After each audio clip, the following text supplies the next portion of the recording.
आज की चर्चा में स्वागत है। आज हम एनसीईआरटी क्लास 10th साइंस के पहले चैप्टर रासायनिक अभिक्रियाएं एवं समीकरण के एक बड़े ही दिलचस्प हिस्से में गोता लगा रहे हैं। हमारे पास इस किताब के कुछ अंश हैं जो खास तौर पर डीकॉम्पोजिशन रिएक्शंस यानी अपघटन अभिक्रियाओं के बारे में है। तो आज का मिशन क्या है? यही समझना कि कैसे कोई एक चीज टूट कर और आसान चीजों में बदल जाती है, और इस पूरी कहानी में एनर्जी, ऊर्जा का क्या रोल है। कुछ मजेदार एक्टिविटीज और उदाहरणों से समझेंगे। तो चले खोदते हैं इस मामले को जरा। सबसे पहले, ये अपघटन अभिक्रिया होती क्या है? डिकॉम्पोजिशन मतलब टूटना। क्या बस इतना ही है कि एक चीज टूटकर कई बन जाती है? हाँ, मोटे तौर पे कह सकते हैं। एक अकेली चीज, जिसे हम केमिस्ट्री में अभिकारक या रिएक्टेंट कहते हैं, वो जब टूटकर दो या ज्यादा सरल चीजें यानी उत्पाद या प्रोडक्ट्स बनाती है, उसी को अपघटन अभिक्रिया कहते हैं। पर दिलचस्प बात यह है कि ये टूटना अपने आप नहीं होता अक्सर। अच्छा, मतलब कोई चीज रखी रखी ऐसी नहीं टूट जाती? आमतौर पे नहीं। देखिए, इस टूटने की प्रक्रिया के लिए ना बाहर से ऊर्जा देनी पड़ती है। ऊर्जा? कैसी ऊर्जा? वो ऊर्जा गर्मी यानी हीट के रूप में हो सकती है, बिजली इलेक्ट्रिसिटी के रूप में, या फिर रोशनी लाइट के रूप में भी। बिना इस बाहरी मदद के ये बंधन टूटते नहीं है ना? सही। मतलब अभिक्रिया शुरू करने के लिए एनर्जी चाहिए। बिल्कुल। उस अभिकारक को तोड़ने के लिए उसे एनर्जी देनी पड़ती है। समझ गया। तो चलिए देखते हैं कि गर्मी से चीजें कैसे टूटती हैं। किताब में एक एक्टिविटी है 1.5 फेरस सल्फेट क्रिस्टल वाली। सोचिए, आप एक टेस्ट ट्यूब में हरे रंग के फेरस सल्फेट क्रिस्टल लिए, करीब 2 ग्राम। हाँ। और फिर उसे बर्नर पर गर्म किया। किताब कहती है कि गर्म करने पर क्रिस्टल का हरा रंग बदल जाता है और कोई खास गंध आने लगती है, जैसे सल्फर जैसी। तो यहाँ मजा आता है, ये हरा रंग क्यों बदला और ये गंध कहाँ से आई? बहुत अच्छा सवाल है।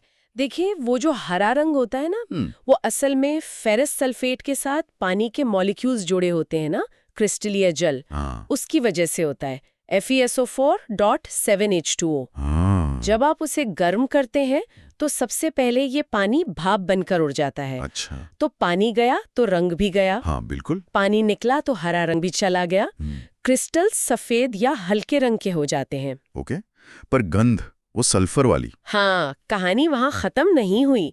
अगर आप और गर्म करते रहें तो अब वो सूखा हुआ फेरस सल्फेट FeSO4 वो टूटना शुरू होता है, और ये टूटकर बनाता है फेरिक ऑक्साइड Fe2O3। वो एक भूरा लाल सा ठोस पाउडर होता है। और साथ में निकलती हैं 2 गैसें, सल्फर डाइऑक्साइड SO2 और सल्फर ट्राइऑक्साइड SO3। हो, तो ये गंध उन गैसों की है? जी हाँ, यही वो गैसें हैं जिनकी वजह से वो सल्फर जलने जैसी तीखी गंध आती है। अरे वाह! मतलब एक चीज फेरस सल्फेट गर्म करने पर पहले पानी छोड़ती है, फिर टूटकर 3 अलग चीजें बना लेती है, फेरिक ऑक्साइड, SO2 और SO3। किताब में इक्वेशन भी है इसकी। 2FeSO4s goes to Fe2O3s plus SO2g plus SO3g। हाँ, ये इक्वेशन उसी दूसरे स्टेप को दिखाती है जब सूखा FeSO4 टूटता है। ये एकदम क्लासिक उदाहरण है कि कैसे गर्मी देने पर एक यौगिक, एक कंपाउंड सरल चीजों में टूट सकता है।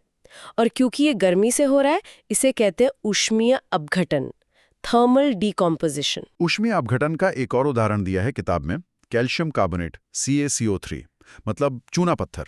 उसे गर्म करने पर बनता है कैल्शियम ऑक्साइड CaO, जिसे बिना बुझा चूना या क्विक लाइम कहते हैं, और साथ में कार्बन डाइऑक्साइड गैस निकलती है। CaCO3s goes to CaOs plus CO2g। ये तो सुना है कि सीमेंट इंडस्ट्री में बहुत काम आता है ना? हाँ, बिल्कुल। सीमेंट इंडस्ट्री की तो ये जान है अभिक्रिया। बड़े पैमाने पर चूना पत्थर को भट्टियों में गर्म करके कैल्शियम ऑक्साइड बनाते हैं, जो सीमेंट का मुख्य हिस्सा है। सोचिए, हमारे घरों और इमारतों की बुनियाद में कहीं ना कहीं ये ऊष्मीय अपघटन वाली केमिस्ट्री छुपी हुई है। वाह! अच्छा, एक और एक्टिविटी है 1.6, उसमें लेड नाइट्रेट पाउडर को गर्म किया जाता है। ये भी ऊष्मीय अपघटन ही हुआ फिर? हाँ जी, ये भी ऊष्मीय अपघटन का ही एक और उदाहरण है। इसमें सफेद रंग का लेड नाइट्रेट पाउडर PbNO3 होल ट्वाइस लिया जाता है और उसे टेस्ट ट्यूब में गर्म करते हैं। और किताब बताती है कि गर्म करने पर भूरे रंग का धुआं निकलता है। ये भूरा धुआं, ये क्या चीज है? ये भूरा धुआं असल में नाइट्रोजन डाइऑक्साइड गैस है, NO2। जब लेड नाइट्रेट को गर्म करते हैं तो वो टूटता है। लेड ऑक्साइड PbO, जो पीला सा ठोस होता है, नाइट्रोजन डाइऑक्साइड NO2, वही भूरी गैस, और साथ में ऑक्सीजन O2 गैस भी निकलती है। अच्छा, लेड ऑक्साइड, नाइट्रोजन डाइऑक्साइड और ऑक्सीजन, 3 चीजें यहां भी। हाँ, इसकी इक्वेशन है 2PbNO3 2s 2PbOs plus 4NO2g plus O2g। और देखिए यहाँ ध्यान देने वाली बात ये है कि कैसे इन अभिक्रियाओं में बनने वाले प्रोडक्ट्स को उनकी खासियतों से पहचान सकते हैं। हाँ, जैसे फेरस सल्फेट वाले में सल्फर की गंध थी। बिल्कुल, और यहाँ नाइट्रोजन डाइऑक्साइड का भूरा रंग है। केमिस्ट्री में ये रंग और गंध ये एक तरह से जासूस का काम करते हैं ना, बताते हैं कि रिएक्शन में क्या बन रहा है। सही कहा, जासूस। तो गर्मी से चीजें कैसे टूटती हैं ये तो समझ आ गया। अब बिजली कैसे ये काम करती है? किताब में पानी के वैद्युत अपघटन की बात है, इलेक्ट्रोलिसिस ऑफ वाटर, एक्टिविटी 1.7। एक प्लास्टिक मग, 2 इलेक्ट्रोड, बैटरी, फिर मग में पानी भरा, उसमें थोड़ा एसिड डाला और इलेक्ट्रोड्स के ऊपर उल्टी टेस्ट ट्यूब रख दी। फिर करंट चालू, और क्या दिखता है? दोनों इलेक्ट्रोड पर गैस के बुलबुले जो टेस्ट ट्यूब में जमा होते हैं। लेकिन यहां एक सवाल है। किताब पूछती है, क्या दोनों टेस्ट ट्यूब में जमा हुई गैस का वॉल्यूम बराबर है? और यहीं पर है सबसे बड़ा सुराग। अगर आप ध्यान से देखें तो एक टेस्ट ट्यूब में जमा हुई गैस का वॉल्यूम दूसरी ट्यूब की गैस से लगभग 2 गुना होता है, डबल। 2 गुना? ऐसा क्यों?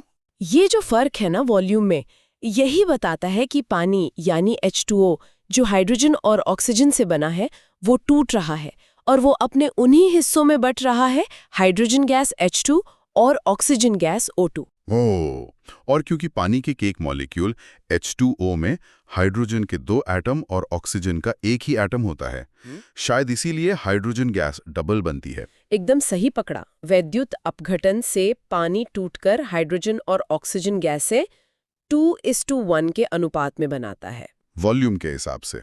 किताब में आगे गैसों को टेस्ट करने का भी जिक्र है। अगर जलती हुई माचिस हाइड्रोजन वाली ट्यूब के पास लाएंगे तो पॉप की आवाज के साथ गैस जलेगी। Pop sound. हाँ, हाइड्रोजन की पहचान। और अगर ऑक्सीजन वाली ट्यूब के पास लाएंगे तो माचिस की लौ और तेज हो जाएगी, क्योंकि ऑक्सीजन जलने में मदद करती है। सही। तो यहां बिजली की एनर्जी ने पानी के मॉलिक्यूल्स को तोड़ दिया, H2 और O2 में। बिल्कुल। बहुत बढ़िया। तो गर्मी हो गई, बिजली हो गई। अब तीसरा तरीका, रोशनी से अपघटन, प्रकाशीय अपघटन।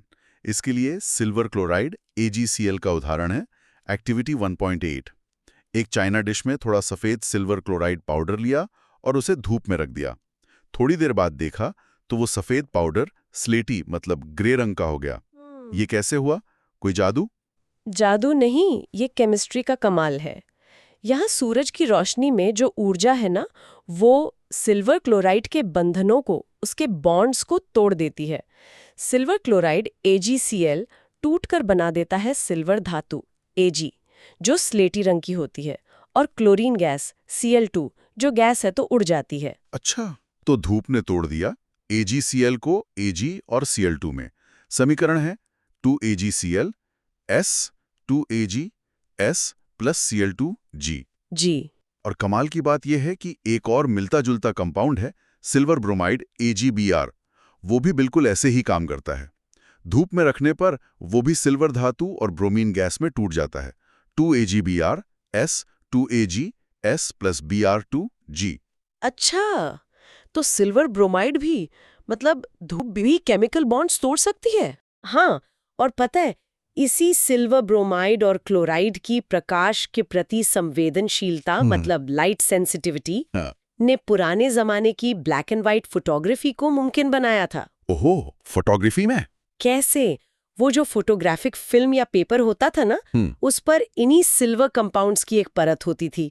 जब कैमरे से रोशनी इस पर पड़ती थी तो जहां ज्यादा रोशनी पड़ी वहां ज्यादा सिल्वर कंपाउंड टूटकर काला या स्लेटी सिल्वर बन जाता था। और जहां कम रोशनी पड़ी वहां कम टूटता था। हाँ, और इसी से तस्वीर बनती थी।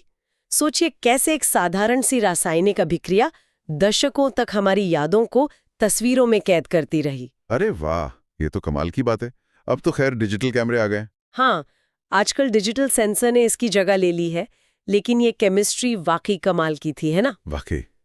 तो हमने अपघटन के 3 तरीके देख लिए, गर्मी से ऊष्मीय, बिजली से वैद्युत और रोशनी से प्रकाशीय। और इन सब में एक बात कॉमन लिख ली कि इन्हें करवाने के लिए बाहर से एनर्जी देनी पड़ती है। एकदम सही। और जिन अभिक्रियाओं में ऊर्जा सोखी जाती है या कहें कि अवशोषित होती है, उन्हें ऊष्माशोषी मतलब एंडोथर्मिक अभिक्रियाएं कहते हैं। एंडोथर्मिक मतलब एनर्जी अंदर लेने वाली। हाँ, और हमने जितनी भी अपघटन अभिक्रियाएं देखी, चाहे वो फेरस सल्फेट का गर्म होना हो, लेड नाइट्रेट का टूटना हो, पानी में करंट दौड़ाना हो या सिल्वर क्लोराइड का धूप में रंग बदलना हो, ये सब की सब ऊष्माशोषी हैं। ये सब एंडोथर्मिक है, पर क्यों? ऐसा क्यों है कि तोड़ने के लिए हमेशा एनर्जी लगती ही है? क्योंकि देखिए, किसी भी यौगिक में परमाणु एक दूसरे से केमिकल बॉन्ड से जुड़े होते हैं, है ना? हाँ, रासायनिक बंधन। तो उन बंधनों को तोड़ने के लिए ऊर्जा खर्च करनी पड़ती है। ठीक वैसे ही जैसे किसी चीज को तोड़ने के लिए हमें जोर लगाना पड़ता है।